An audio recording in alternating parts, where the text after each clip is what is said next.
మీ home లోన్ని interest free ఎలా చేసుకోవాలో మీకు తెలుసా? అనుకుందాం మీరు ఒక 30 lakhs హోమ్ లోన్ని 8.5% ఇంట్రెస్ట్ రేట్తో 20 yearsకి తీసుకున్నారని. ఈ 20 yearsలో మీరు కేవలం బ్యాంక్ ఇంట్రెస్ట్ రూపంలోనే 32,48,000 రూపీస్ని అయితే కడతారు. మరి ఈ మొత్తం ఇంట్రెస్ట్ని ఎలా జీరో చేసుకోవాలో మీకు తెలుసా? మీ లోన్ అమౌంట్లో 0.15%. అంటే ఇక్కడ మన లోన్ అమౌంట్ 30 lakhsలో 0.15% అంటే 4,500 రూపీస్. ఈ 4,500 రూపీస్ని ఎవ్రీ మంత్ మనం ఎస్ఐపి చేస్తూ వెళ్తే మనకు 14% CAGR రిటర్న్స్ వర్కౌట్ అయినట్లయితే మన దగ్గర టోటల్గా 52,80,000 రూపీస్ అయితే ఉంటాయి. ఈ 52,80,000 రూపీస్లో మనం ట్యాక్స్ కట్టిన తర్వాత మన దగ్గర 47,71,000 రూపీస్ అయితే ఉంటాయి.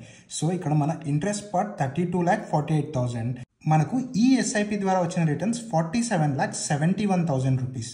సో ఈ 47,71,000 రూపీస్లో ఈ ఇంట్రెస్ట్ పార్ట్ 32,48,000ని తీసేసినా సరే మనకు ఇంకా ప్రాఫిట్గా 15,22,000 రూపీస్ అయితే మిగులుతాయి. సో ఇలా మీ హోమ్ లోన్ ఇంట్రెస్ట్ని అయితే మీరు ఇంట్రెస్ట్ ఫ్రీ చేసుకోవచ్చు, అలాగే అడిషనల్ కార్పస్ని కూడా పొందవచ్చు. ఇలాంటి మరెంతో ఇంట్రెస్టింగ్ ఫైనాన్స్ కంటెంట్ కోసం ఫాలో అవ్వండి మన ఛానల్.